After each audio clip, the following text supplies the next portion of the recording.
오랜 갈릴리 중심의 사역과 또 예루살렘을 향한 여정을 마치시고 예수님께서 어저께 드디어 예루살렘 성전을 예루살렘 성에 입성하셨지 않습니까? 그때부터 이제 오늘 이 21장 오늘 마지막 부분, 여기 어저께는 21장 앞부분이고 여기 21장 오늘 마지막 부분까지 보면은 예수님께서 특이한 행동을 세 가지나 하시는 것이 기록되어져 있습니다. 어저께는 예루살렘 성을 입성하실 때 나귀 새끼를 타고 들어가셨고, 오늘 우리가 읽은 바대로 오늘은 예수님께서 성전에서 그 모든 성전에서 예배를 드리는 자들, 예배를 또 굽는 자들, 동물 제사를 드리기 위해서 그런 모든 것들을 또 이렇게 내쫓으시는 일들을 하시고, 또 무화과 나무 한 나무를 또 이렇게 저주하셔서 마르게 하시는 사건, 이 세 가지가 21장에 기록되어져 있습니다. 역사적으로 예수님께서는 분명히 십자가에 못 박혀서 죽었다, 이제 정말 이렇게 그런 것을 부인할 수가 없습니다. 왜 예수님께서 십자가에 못 박혀 죽으셨을까? 역사가들이 궁금해하지요. 평소에 많은 기적을 행하시고 분명히 어떤 선지자로서 또 가르침을 주시고 그랬던 분이신데 이분이 왜 십자가에 죽으셨을까? 그것도 자신의 그 나라의 그 백성들, 종교 지도자들로부터 배신을 받고 그들로부터 결국은 이래 로마의 도움을 받아서 그 로마의 그 처형법이었던 가장 극악한 그런 죄인들한테 행했던 그 십자가형에 이렇게 죽었을까? 왜 그랬을까? 예수님이 정말 뭘 잘못을 해서, 아니면 그런 능력을 가지셨던 분이 왜 죽었다면 스스로 원해서 그 길을 갔는가? 아니면 어쩔 수 없어서 그 길을 가서 결국은 어떻게 피할 도리가 없어서 그냥 당한 것인가? 십자가형으로 당해서 결국은 메시아로서의 어떤 꿈을 다 이루지도 못하고 실패한 메시아로서 결국은 그렇게 끝을 마쳤는 건가? 이런 얘기들을 많이 합니다. 근데 성경은 분명하게 밝히고 있습니다. 예수님은 처음부터 끝까지 예루살렘에 가시기 전에 이미 여러 번 예고를 하셨어요. 그렇죠? 자신의 죽음을 정확하게 예고를 하셨고, 예루살렘에 올라가면 이런 일이 벌어질 것이다 분명히 얘기하셨고, 그리고 성전에 들어가실 때, 이 예루살렘 성에 들어가실 때, 또 성전에 들어가실 때 이렇게 정말 이해가 잘 안 되는 행동을 하신 것을 기록하고 있습니다. 그것을 통해서 분명히 예수님은 의도한 대로, 하나님께서 말씀하신 것을 의도하신 대로 예수님은 그것을 이루시기 위해서 의도적으로 그 길을 가셨다고 우리가 해석을 해야 되는 것이죠. 봐야 되는 것이죠. 그러면 그런 행동과 예수님의 어떤 그 메시아 되신 것과 어떻게 연결이 되는가? 그 당시 사람들의 어떤 생각과는 굉장히 다른 그런 정말 메시지를 우리가 놓쳐서는 안 됩니다. 그 당시 메시아, 그 당시 사람들이 기대했던 메시아가 이렇게 수도인 예루살렘으로 들어오시고, 그리고 성전에 들어오시면 메시아가 꼭 해야 된다는, 꼭 할 것이라고 기대했던 것, 그것은 과연 무엇이었나요? 다름이 아니라, 그렇죠? 정말 강력한 힘을 가지고 외세를 몰아내고 또 성전을 회복하고 하나님의 그런 예배를 회복하고, 그리고 이 이스라엘 백성들을 정말 이렇게 구원해내는 그런 일들이었다고 그래요. 그런데 예수님은 어저께도 봤지만 왕으로 입성하시지만 나귀 새끼를 타고 짐승의, 그렇죠? 멍에를 매는 짐승의 새끼를 타고 들어오십니다. 왕이긴 하신데 섬기는 모습으로, 겸손한 모습으로, 온유한 모습으로 들어오십니다. 그래서 그게 마음에 안 드는 사람들이 굉장히 많이 있었고, 예루살렘 성에 있는 사람들은 다 소동을 했다, 그런 일이 있었죠. 오늘은 예수님께서 이게 당연히 이 성전에 있는 이 사건, 우리가 성전을 정결케 한다, 여러분들 어떻게 들으셨는지 모르겠어요. 그동안에 성전 정화 사건, 그렇죠? 아니면 성전 청결 사건, 이제 이렇게들 많이 이제 이름을 붙였는데, 과연 예수님께서 성전을 깨끗하게 하신 사건일까? 여기 오늘 보면은 성전 안에서 매매하는 모든 사람들, 돈 바꾸는 사람들, 비둘기 파는 사람들, 이런 사람들을 내쫓으세요. 그렇죠? 그들이 거기서 그런 일들을 하지 못하도록 예수님께서 그들을 내쫓으십니다. 결국은 이제 성전 안에서 기도하는 집이고 예배하는 집인데 여기서 상행위를 하는 거 아닙니까? 그렇죠? 그래서 그런 그 불법을 행하는 자들을 내쫓으시는 그런 일들을 보여주셨는데, 이유는 너네가 기도하는 집인데 강도의 소굴로 만들었다. 그래서 깨끗하게 하셨다. 겉으로 볼 때는 그렇습니다만 사실 뒤에 오늘 나오는 한 무화과 나무를 저주하시는 모습과 연결을 해볼 때 이것은 이미 기능을 다 상실한 그 성전을 심판하시는, 깨끗게 하시는 게 아니라 심판하시는 행위로 볼 수가 있다는 것입니다. 그렇게 봐야 된다는 것이죠. 메시아가 오면은 성전을 회복하고, 막가베어 장군처럼 말이죠. 더럽혀진 성전을, 이런 모든 외세를 몰아내고 성전을 회복하고 성전의 기능을 회복하고 예배를 회복해야 되는 그런 일들을 하실 줄 알았는데 아닌 것입니다. 아닌 것이고, 오히려 그 당시에 이렇게 매매하는 모든 사람들, 무엇을 매매합니까? 하나님 앞에 드릴 동물, 그쵸? 제사, 동물의 제사를 드릴 때 희생해야 되는 희생물들을, 그쵸? 하나님 앞에 드릴 제물을 사고 파는 거 아닙니까? 꼭 필요한 것들이었어요. 사실은 이들이 예배를 드릴 때 그것을 집에서부터 원래 가져와야 되죠. 그렇죠? 흠없고 점없는 그 희생 제물을 가져가야 되는데, 이것이 이제 점점 더 멀리서부터 가져오기가 참 힘들지 않겠습니까? 오다가 그 제물이 다칠 수도 있고 흠이 생길 수도 있고, 또 뭐 소나 이런 것들은 끌고 오기 얼마나 힘들겠습니까? 중간에 정말 도적대도 있을 수 있고. 그래서 점점 더 이것을 더욱더 이제 예배를 위해서 이렇게 멀리서부터 오는 그 수고를 덜기 위해서 처음에는 이 예루살렘 성전 근처에 있는 기드론 골짜기에다가 이런 매매 장소가 있었다 그럽니다. 그래서 거기에서 정말 꼭 그런 필요한 그런 돈을 주면은 이렇게 거기서 재물을 살 수 있도록, 그래서 예배를 돕는 그런 일들이 있었는데, 점점 더 이것이 어떻게 더 편리하기 위해서 이제 점점 더 안으로 들어오다 더 가까이 오다가 이제는 여기가 성전 안에, 여기는 이제 이방인의 뜰이라고 그러죠. 이방인이 들어올 수 있는 그 뜰, 그 안에까지 들어와 있습니다. 그래서 거기서 성전 안에 이방인의 뜰에 들어오면은 거기서 이제 필요한 재물을, 자기가 원하는 재물을 살 수가 있었어요. 어떻게 보면 참 좋은 일이에요, 그렇죠? 그렇지만은 점점 더 이것이 타락하게 되었습니다. 웃돈을 많이 줘야지 살 수 있었습니다. 믿고 왔는데 거기서 와봤더니 재물은 있는데 이 재물을 살려니까 돈이 너무나 비싼 것이죠. 이제 그런 식으로 거기서 점점 더 이렇게 갈취하는 일들이 많이 생겼다고 그럽니다. 그 장사하는 사람들이 그냥 거기서 있겠습니까? 눈 감아주는 사람들이 있었던 것이죠.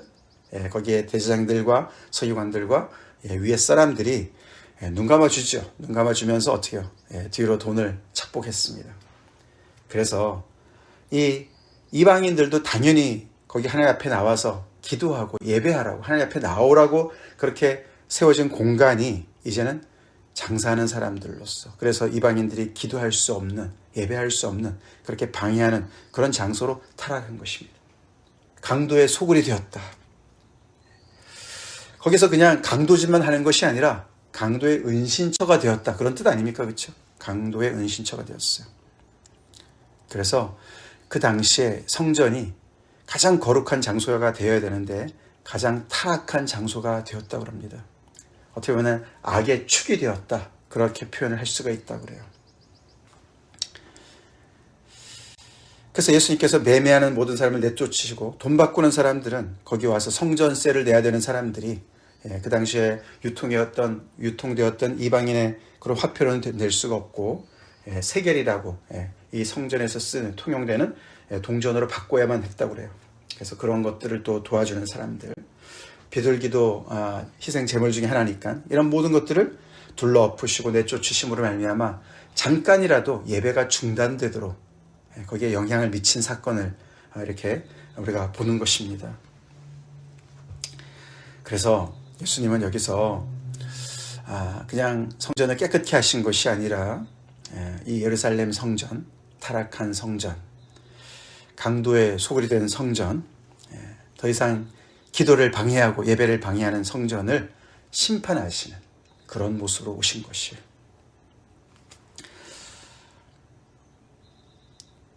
결국은 예수님은 이것 때문에 나중에 종교 지도자들한테 어떻게 됩니까? 재판을 받고 십자가형으로 가시는 겁니다. 그러니까 예수님은 어떻게 해요? 어쩌다가 어쩔 수 없이 십자가형으로 가신 것이 아니죠? 아닙니다. 온유하고 겸손하신 메시아이신 예수님, 왕으로 오신 예수님이시지만 왕인데도 그 백성들이, 예루살렘에 있는 사람들이 왕인지 알아보지 못했습니다. 그리고 결국은 이 예배하는 이 성전의 참 주인이시자 참 성전이신 예수님을 알아보지 못합니다. 결국은 그래서 이 심판의 메시지를 이 백성들을, 이 특별히 대제사장들과 서기관들이 절대로 달고할 수가 없었죠. 그래서 예수님을 적으로 간주하게 됩니다. 오늘도 여기 보면은 맹인과 저는 자들은 예수님 옆에 나옵니다. 그리고 어린아이들은 예수님이 그런 모든 하시는 일을 보면서 그를 찬미합니다. 그렇죠? 호산나 다윗의 자손이여. 어저께 우리가 예수님이 예루살렘으로 들어오실 때에 많은 무리들이, 그 무리들은 갈릴리로부터 쫓아온, 그렇죠? 예수님을 따라온, 또 6월절 그런 정말 명절을 지키기 위해서 온 그런 순례객들이라고 볼 수 있는 그런 사람들 입에서 나온 똑같은 그런 이야기로 호산나 다윗의 자손이라고 예수님을 인정하고 높입니다. 그것을 못마땅해 합니다. 대제사장들과 서기관들, 예루살렘 성의 주축들, 특별히 예루살렘 성전에서 이렇게 모든 책임을 맡고 있는 사람들이 주인 행세를 합니다. 그래서 예수님한테 따지죠. 저들이 하고 있는 이 이야기를 듣고 있습니까? 이 철부지 아이들이 당신을 다윗의 자손이라고 높이고 호산나, 하나님 구원해 주세요 라고 외치는데 왜 가만히 있냐? 말도 안 되는, 앞뒤가 안 맞는 말을 하고 있는데 당신이 지금 성전 안에서 하는 일도 이상하고 기괴하고 정말 받아들일 수 없는데 저 사람들이 얘기하는 저 정말 거의 신성모독에 가까운 저런 이야기를 왜 가만히 듣고 있느냐라고 따지는 것입니다. 그렇죠? 신랄하게 따졌겠죠. 그때 예수님이 뭐라고 말씀하셨습니까? 그들이 맞다라는 말들 이상으로, 그렇죠? 뭐라고 얘기하셨습니까? 시편 8편의 말씀을 제가 읽어드린 그 말씀과 같이 그 말씀을 인용하시면서 어린 아기와 젖먹이들의 입에서 나오는 찬미를 온전하게 하셨다라는 말을 들어보지 못했느냐. 저들이 하나님을 찬미하는 것이야. 하나님의 일을 찬미하는 것이야. 너희들은 오히려 원수가 되어서 그 일을 막는구나. 그 일을 성취하고 있는 것이다 라고 말씀을 하셨습니다. 그리고 그들을 떠나십니다. 성 밖으로 베다니에 가셔서 거하셨다. 사실 어저께부터 이제 우리가 예수님의 그런 정말 종려주일의 시작을 보지 않습니까?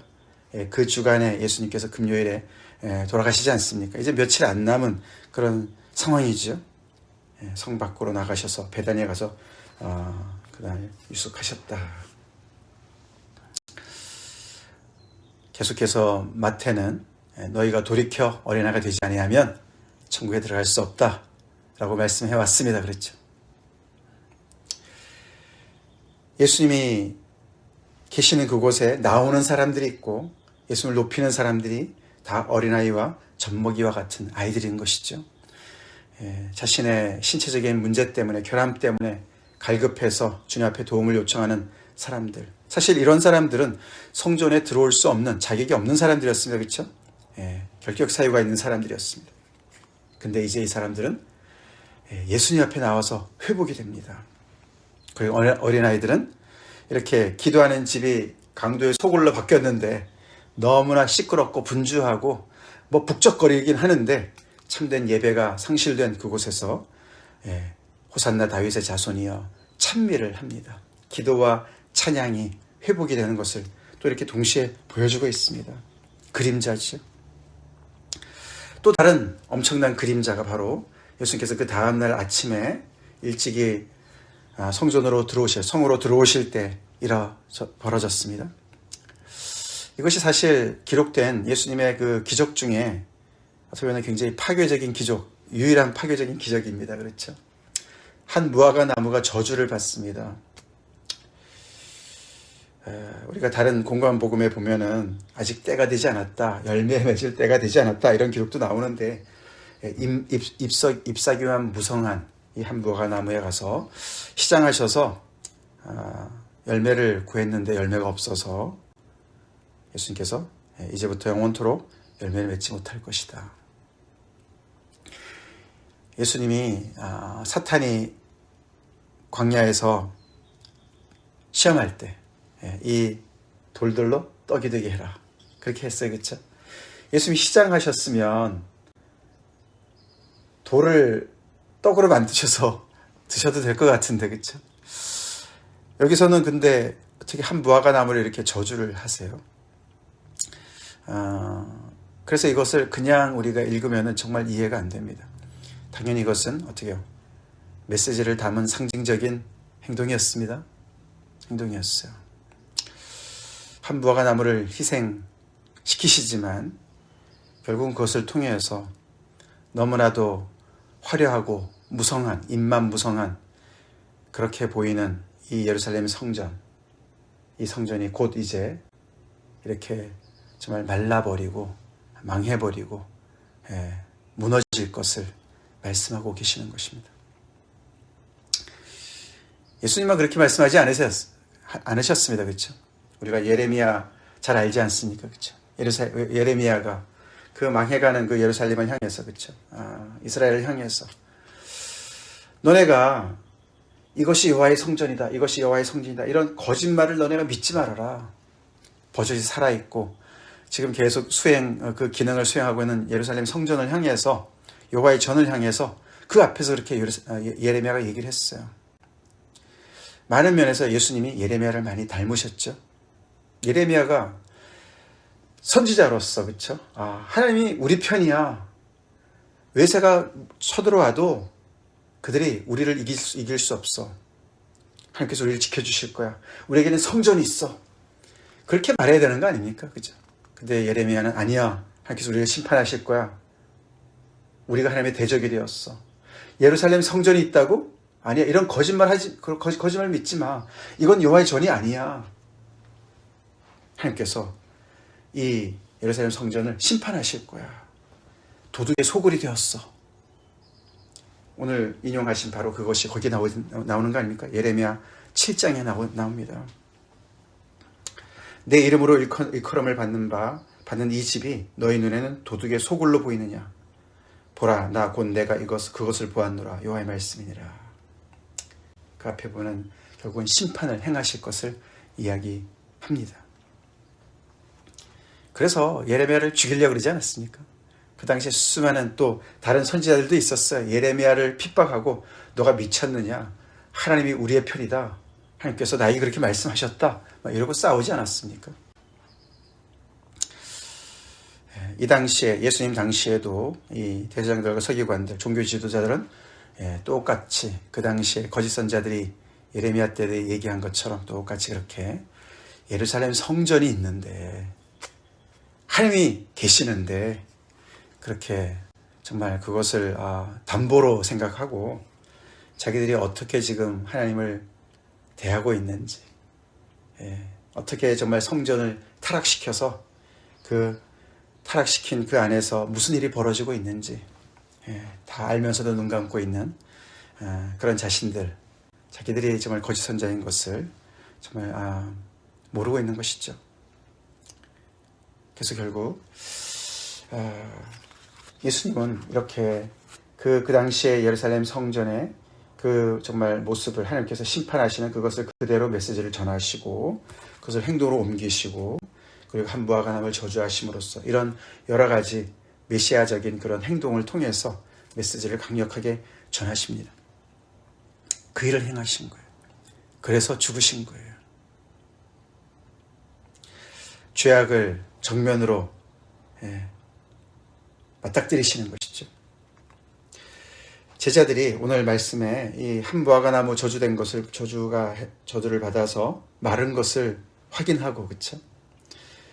제자들의 관심은 이 메시아가 결국은 예수님께서 이 예루살렘 성전의 그 운명을 말씀하신 그 충격적인 사건보다는 어떤 예수님의 그런 능력에도 초점을 맞추는 것 같습니다. 그렇죠. 그래서 어떻게 이런 일이 벌어지죠? 예수님 능력에 초점을 맞춥니다. 그런 제자들에게 예수님은 아니야. 그것보다 초점은 예루살렘 성전의 운명에 있어라고 고쳐주지 않으시고 기도의 능력을 알려주세요. 그렇죠? 기도의 능력. 믿음이 있고 의심하지 않고 이렇게 기도하면 더 큰 일이 벌어질 수 있어. 이 산 전체가 바다에 던져지라 해도 그대로 될 수가 있어. 하나님이 계신 곳, 하나님의 임재가 가득한 곳, 그곳은 기도하는 집이어야 될 줄로 믿습니다. 그곳은 예배하는 곳이 되어야 될 줄로 믿습니다. 더 나아가서는 그곳은 이렇게 믿음으로 기도하는 상상력으로 하나님 앞에 서 있는 많은 사람들로 북적거려야 될 줄로 믿습니다. 그렇지 않고 지금 현재 이 예루살렘 성전은 어떻게 해요? 하나님과 맞닿아야 되는, 그렇죠? 하늘과 땅이 맞닿아야 되는, 맞닿아져야 되는 그 성전이 있는 곳, 그곳에서 오히려 하늘이 다 그냥 막혀 있고, 그렇죠? 기도할 생각은 안 하고 거기에서 서로가 매매하고 그 속에서 자기들이 어떻게 해야 되는지, 어떻게 정말 하나님 앞에서 무엇을 하라고 그 규정해 놓은 그것들만 따라하면은 그냥 하나님과의 모든 관계가 회복되는 줄 알고, 기도는 중단된 영적으로 하나님 앞에 꽉 막혀 있는 그런 사람들만 있는 그런 곳으로 타락하지 않았습니까? 그래서 사실 이 능력에다 초점을 맞추긴 하지만 사실 그것의 기능을 완전히 상실한 이 예루살렘 성전을 또 이렇게 빗대어서 말씀하시는 것으로 우리가 충분히 해석할 수가 있죠. 이 산이 어디입니까? 시온산일 수가 있어요. 예루살렘 성전에 있는 그 전체가 심판을 받게 될 수 있다는 것을 어떻게 보면 에둘러 말씀하시는 것으로 볼 수가 있다는 것이죠. 결국 예수님은 우리가 요한복음에 보면은 그렇죠. 이 성전을 헐라 내가 사흘 만에 다시 세울 것이다. 당신의 육체를 향해서, 당신을 향해서 말씀하셨다. 이렇게 기록되어 있지 않습니까? 요한복음에는 앞에서 그렇죠. 예수님의 사역의 초기에 기록된 사건이지만 둘을 하나의 사건으로 봐야 되죠. 결국 예수님은 이렇게 타락한 성전의 기능이 마비된 것을, 끝난 것을 심판하시고 결국은 예수님께서 십자가에 돌아가실 때 어떻게 됩니까? 그 성전의 휘장이 위로부터 아래로 이렇게 두 동강 나지 않습니까? 찢어지지 않습니까? 그래서 예수님께서 또 이제 이 성전에서 계속 이 종교 지도자들과 앞으로 계속 며칠 동안 이제 그 이야기를 하실 때 이 성전이 결국은 무너질 것을 예언하지 않습니까? 직접적으로. 결국 그래서 이 껍데기만 남아있는 이 성전이 결국은 이렇게 심판을 받게 되고 참 성전이신 예수님을 통해서 대체가 되는 것을 바라보는 것이죠. 우리는 예수님을 믿는 사람들로서 얼마나 우리는 예수님을 통해서 예수님 안에서 하늘이 열려있는, 기도의 능력이 열려있는, 하나님과 온전히 막힘이 없는 그런 교제를 나누고 있습니까? 그 길을 열기 위해서 십자가에 죽으신 분이 예수님이십니다. 우리가 예수님을 통해서 예수님 안에 들어와서 하나님을 대면하는 사람들인데도 우리도 이렇게 이 당시 사람들처럼 껍데기만 남아있을 수가 있겠죠? 종교 행위만 할 수가 있겠죠? 기도는 하지 않고 예배의 행위만 우리가 충분히 할 수가 있겠죠? 우리 기도의 능력을 회복합시다. 기도의 상상력을 회복합시다. 의심을 버리고 하나님 앞에 나와서 찬송을 회복하고 예배를 회복하고 기도를 회복하고 예수님 때문에 그래서 참으로 우리가 예배드리는 그곳이 하늘이 열린 곳. 아멘. 하늘에 정말 그 성소가 내려앉은 곳. 그래서 하나님과 정말 온전한 막힘이 없는 교제가 일어날 수 있는 곳. 그런 곳이 되어야 될 줄로 믿습니다. 그래서 그곳은 어린아이와 젖먹이들에게만 일어나는 일입니다. 우리가 돌이켜 어린아이가 되어야만 우리는 그 주님과 함께 하나님을 예배할 수 있는 그런 정말 특권을 누린다는 것이죠.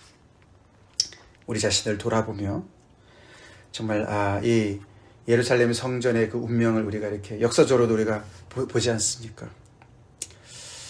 참 성전인 주님의 몸된 교회, 우리가 그 기능을 온전히 지키고 유지하고 정말 더욱더 온전한 그런 복을 누리는 저희가 됩시다. 같이 기도하겠습니다. 하나님 감사합니다. 예수님의 공생의 기간 중 맨 마지막 한 주간의 사건을 저희가 묵상합니다. 이런 일을 하셨기 때문에 결국은 죽음을 피할 수 없었던 예수님의 그 마지막 행보, 십자가의 길, 어쩌다가 어쩔 수 없이 당한 것이 아니고 하나님의 진리를 드러내시기 위해서 그 자신의 백성의 죄를 컨프런트 하시다가 아버지 하나님 결국은 모든 일을 그 짐을, 죄짐을 감당하시려고 십자가를 지신 주님, 저희가 아버지 한 걸음 한 걸음 제대로 따라가기 원합니다. 무엇보다 아버지 주님의 참 예배자로서 우리를 부르셨는데 우리가 하나님 앞에 나올 때마다 하나님과 막힘이 없는 교제, 찬양과 기도, 예배, 제발 아버지 그것을 열기 위해서 당신의 육체를 찢으신 주님, 아버지 그 은혜를 저희가 한순간도 아버지 정말 욕되게 하지 않게 도와주시고 참된 아버지 예배자로서 오늘도 영원토록 주님 앞에 서기를 간절히 기도합니다. 만민이 기도하는 집으로 아버지 성전을 회복시키신 주님, 아버지 그래서 주님을 믿는 한 사람 한 사람을 통해서 성령이 거하시는 전으로 주님의 몸으로 아버지 회복시키시는 주님, 우리 한 사람 한 사람을 부르신 주님, 우리가 늘 주님 앞에서 아버지 거룩하게 서게 도와주시고 그래서 아버지 우리가 있는 그곳이 바로 하나님을 예배하는 참 성전이 늘 되게 하여 주시옵소서. 예수님 이름으로 간절히 기도올리옵나이다. 아멘.